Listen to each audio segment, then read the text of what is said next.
Hey, welcome to Mooney Reads. My name is Beck, and today I'm going to be talking about the books that I read in the month of October. In October, I technically read 9 books, but some of them were pretty short. 3 of them were children's picture books. I know last month I said that I didn't feel like it was a very good reading month, but I think I might have finished fewer books this month. Definitely read like fewer pages and stuff like that, but for some reason this month didn't feel like a bad reading month. It just felt like everything went by. Oh my god. I'm gonna kill my fire alarm. I don't know what I can do about that. So, I'm sorry if there's any beeping in the background, but I don't know how to make my fire alarm stop doing that until I get a battery. Anyways, I read 9 books this month. A lot of them were pretty short. This month just felt like it went by really quickly. I don't think that it was like a bad reading month. It wasn't like last month where I just kept starting stuff and not finishing it, although I do have a fair stack of books that I attempted. So I feel like I didn't actually get to read that much. I think part of why this might be is because I did start back at my bookstore job. So I've probably just had less time to read. I have complicated feelings because, the coronavirus is still happening and I'm still anxious about that. But being around people and talking to people has been surprisingly good for my mental health. Editing back here because after kind of trying to edit all of this together, I realized how clunky it is when I try to talk about every single prompt for every single readathon that stuff fits. So rather than talking at length about all of those prompts, I am just going to show you the bingo boards for each. Here was the result of Readorama, which spanned the first couple of days of the month. Then we have Latinx Book Bingo, which I actually did leave in. And then throughout the whole month, I was doing Sbooktober, which is less of a bingo prompt, but I still had a number of things for it. Then in the last half of the month, we had a Fortnight Frights and the Rocky Horror Picture Show Readathon. So, there you have those. If you're interested to know what I read for specific prompts, let me know. I just didn't want to put all of that in here, make this video exponentially longer and more awkward and chaotic than it already is. Y'all are seeing the end result. Y'all aren't seeing what I have to do to actually put this together. The first week of November, my brain has not been on right because of the election and just general life. So, there you have it. So, I'll go in order of when I read them. First, I have the books that I read for Latinx Book Bingo. This first one fit a book by a Latinx author, a backlist, recommended by a Latinx reader, award-winning, and queer rep and intersectional MC. And that is Aristotle and Dante Discover the Secrets of the Universe by Benjamin Alire Sáenz. This was an incredible book. It's a young adult book set in the 1980s that focuses on our main character, Ari, who kind of has a hard time making friends. A lot of other stuff is going on in his life, and you basically follow him as he meets Dante. It's their love story, but it's also so much more than that. They hit on a number of other things in here, and there's a big component of here of learning how to accept yourself in really big ways. And I just had a lot of feelings about this book, especially because of how much I related to Ari and how much I understood that relationship dynamic and really what was going on in Ari's head with that relationship. I had a lot of feelings. I vlogged about it and had to cut out a lot of crying because it really impacted me. So, needless to say, this was a 5-star. It was excellent. After that, I read Esperanza Rising, which I have a strip copy for, which is why there's no cover.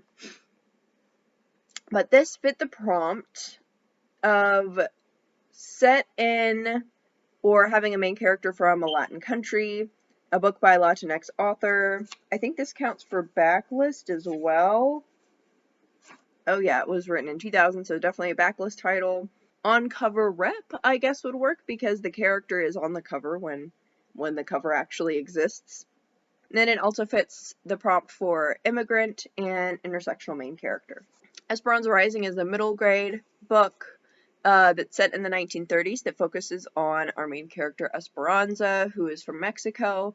Her family is really well off, but several things happen and then suddenly they aren't, and they have to leave their town and go to the United States. This book focused on so many intense issues and covered them really well, I think. It talks a lot, obviously, about history. It's set in the 1930s, and they really do tackle the difficult things that were going on at around that time. So there's a lot of discussion about classism, there's some about racism and colorism, and then there's also a lot of discussion about, like, immigration. I mean, she immigrates in the book. That's, like, a huge section of it, but it also talks about the issues with, deportation and things like that in the United States, and also how that intersected with the labor movement, which is something that, looking at it, it seems like that should be a really obvious connection, but it's not something that I have really thought about because in schools and stuff, they don't really teach you that much about the labor movement, and I didn't really learn a whole lot about immigration in the 1930s, so that was new information to me, and is something that I would like to look into more, just because it's just one of those things that's glossed over, even though it impacted tens of thousands, hundreds of thousands of people. But I think that this book did really well talking about all of those topics considering the age range. It was a really good balance of not, dismissing anything while also not being so intense that it would overwhelm a child, like a 10-year-old or whatever. So this was really excellent. I think I gave this like 4.5 stars. Then after that, I read a couple of kids' books for my work. I read Creepy Carrot and Creepy Pair of Underwear, both by Reynolds. These were cute little Halloween books. I read them because they were ones that were on sale at the store that I work at. I think that I liked the Creepy Pair of Underwear a little bit better. I thought that they were both cute and funny. I sort of liked the moral of Creepy Pair of Underwear better. Creepy Carrots, the carrots are trying to chase this little bunny because he's eaten too many of them, so now they're like haunting him. With Creepy Pair of Underwear, the kid decides that, and it's the same character, the same bunny. Basically, the character decides to buy this creepy underwear, insisting that he could deal with it. But it turns out that it's actually really scary. He tries to get rid of him, and every time he gets rid of them, they come back. But by the end of it, he's learned to embrace them, like embracing change. And I think that can be a big deal. For kids, I think the imagery of, the underwear would go over really well with kids, at least the kids that I'm used to. I don't typically work with super little kids, but I do have 8 siblings that are younger than me, all varying in ages from 4 years younger than me to literally 2 years old. And I know that this book would have been good for all of them so far as like making them laugh and stuff like that, but also the idea of embracing change and getting used to change, I think, is really important. That was a really long conversation for like a kid's book that I didn't even necessarily choose to read, but I read those. I gave Creepy Carrots 3.5 stars, and I gave Creepy Pair of Underwear 4 stars. After that, I read Mooncakes by Suzanne Walker and Wendy Zhu. This was a reread for me because this is just absolutely perfect for fall. The story focuses on Nova, who is a witch who gets reconnected with her childhood friend, Tam, who is a non-binary werewolf, and they basically go on this adventure to try to get rid of this demon that Tam has found in the woods. There's more to it, but I don't want to give anything away. It's a cute adventure. There's also a very soft, sweet romance. I absolutely adore it. I gave it 5 out of 5 stars the first time I read it. Would still give it 5 out of 5 stars the second time I read it. And after that, I read Cemetery Boys by Aiden Thomas. I've already done the Cemetery Boys book tag and ended up gushing a little bit about this book during that. I ended up kind of accidentally buddy reading this with one of my friends, the same friend that I am planning on buddy reading the Hannibal series with. If you somehow don't know what Cemetery Boys is, it focuses on Yadriel, who is a trans brujo trying to prove himself to his family, and while he's in the middle of trying to summon the spirit of his dead cousin, he ends up accidentally summoning the spirit of Julian, who is a recently deceased classmate who does not want to go quietly. Adventure and chaos ensues. It is absolutely adorable. It was an excellent reading experience. 10 out of 10 would definitely recommend. After that, I read another kids book because the month was about to change, so we had a different book on sale on the bookstore, in the bookstore that I work at. So I read Share Some Kindness, Bring Some Light by Apryl Stott. I thought that this was super cute. It's a very wintry book where this girl is basically trying to teach this bear how to make friends because everyone is kind of scared of him, so he goes and like introduces himself and tries to share and be nice. It's really sweet. I gave it 4.5 out of 5 stars. Then after that, I read Abbott, which is the Queer Picture Book Club book pick. I will put information about that down in the description, and I am so glad that she ended up picking this book for us to read because I really enjoyed it. This book is set in the 1960s, and it focuses on our main character, who's a black female journalist during this time. So she's in the middle of facing all of the barriers that a black woman journalist would have faced in the best of circumstances during this time. And she has been covering a lot of stuff kind of pertaining to the police, but this very mysterious murder ends up coming up, and she gets kind of stuck in this story. It gets a little bit personal, it gets magical and creepy.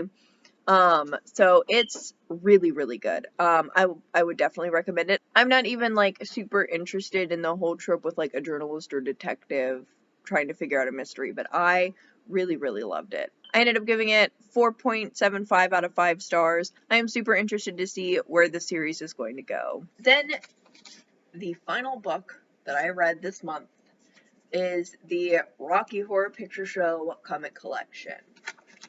This I read for the Rocky Horror Readathon specifically. It's the book that covered Antissa, which is to start a book at the beginning of the readathon but don't finish it until the end.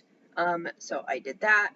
And the Rocky Horror comic book is basically like pieces of the Rocky Horror Picture Show movie but in comic book form. And then at the end of the book, there's also some articles on the Rocky Horror Picture Show, kind of a timeline around it. And then it also has, like, sheet music and lyrics, as well as information on some of the call and response stuff during the show. This one I didn't give a star rating to because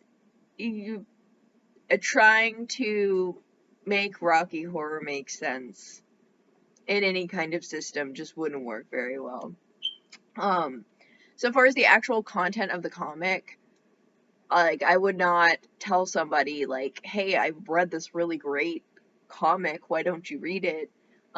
Just for, like, the sake of the book itself. I think that it's really cool and, like, a novelty item if you're already interested in Rocky Horror and really like Rocky Horror.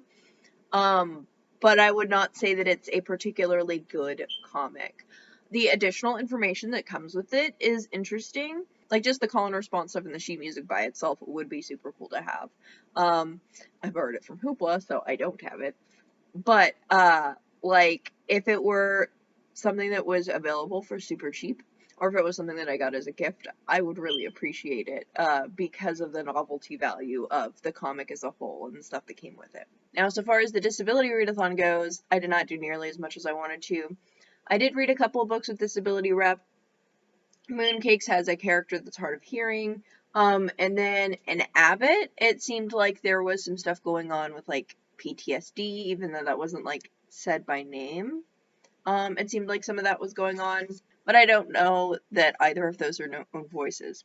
While I didn't get around to reading the books that I wanted to for each one of these, I did partake in some other content. For category 1, I read Twitter posts under the Black Disabled Lives Matter hashtag, and I watched a few videos by disabled creators. For category 2, I read a blog post by someone with a mental illness. For category 3, I didn't do anything that exactly fits all of that. I did watch a video by someone who was talking about mental health issues that were similar to my own. So I didn't read a text, but I did watch a video. So that maybe doesn't totally count. But for category number 4, I did read a few articles about voting rights for disabled people. I do really want to get to the books that I had lined up for this, but it just didn't happen this month. So those are all the books that I finished in the month of October, but there are a number of other books that I started. So first, I started The Undocumented Americans by Karla, Cornejo, Villaincencio. And this is a really great so far. I vlogged my kind of first responses to the book, but I've read more since then, and I have nothing negative to say. It's really solid. I really love the way that she approaches this, both kind of ethically and creatively. This focuses on the experiences of undocumented Americans, and she focuses on different cities looking at their experiences, and so far there's also been kind of a natural disaster that she's talked about. So it's done. So far this is done really well, and it's been a really enlightening read. Then I started Red Dragon by Thomas Harris, and this was a buddy read. I did not get super far into it, but neither did the person that I buddy read it with. I think they got further than I did, but you know, it's fine. I'm going to finish it.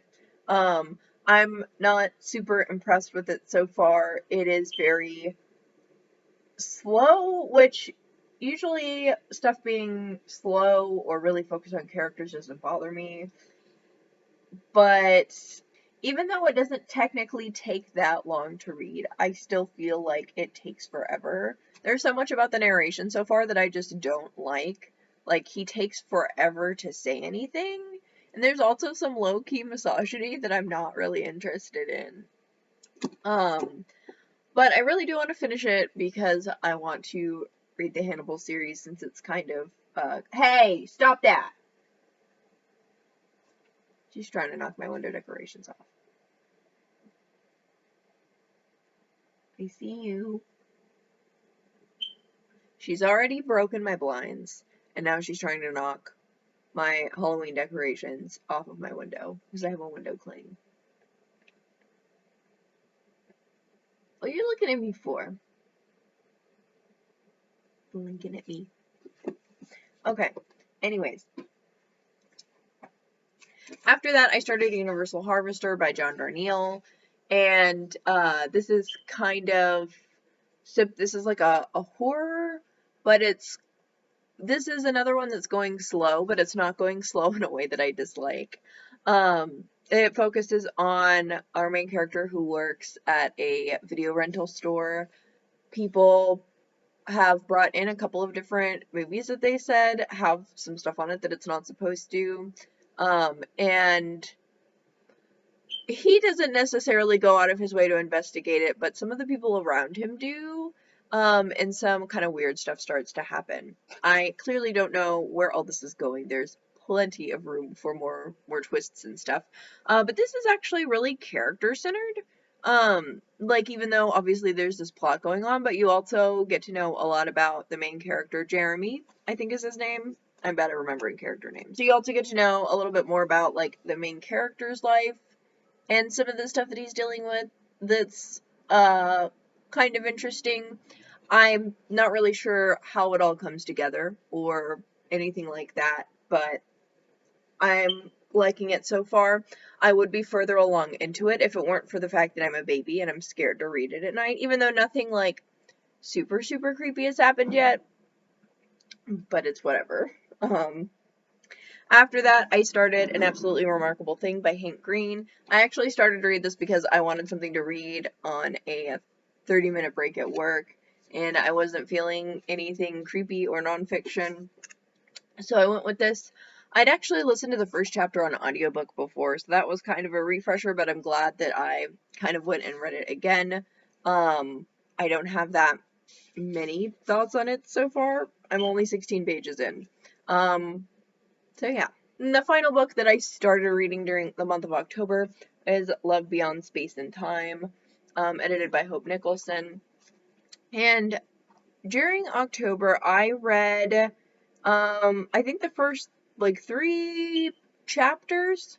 And so it was the intro, and then a couple of things that were more, meta. It was, about sci-fi and about indigenous people in sci-fi, and that was really interesting.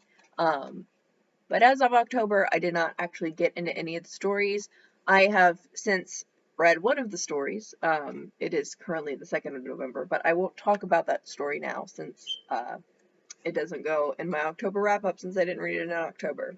So, this is what I read in the month of October. I didn't get nearly as much reading done as I had planned. That's an understatement. But I had a pretty good time. I've been at least impressed with Red Dragon so far, but I'm not even done with it, so it definitely has time to completely impress me. I have read 2 of my favorites of the year so far, including one that, saw me in a way that I was not emotionally prepared for. So I would say that overall that makes for a great reading month, quality-wise.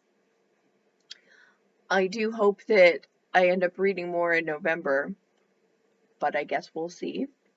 If you've read any of these, let me know what you thought about them down in the comments below. And let me know about the best book that you read in the month of October. Thank you all so much for watching. Bye.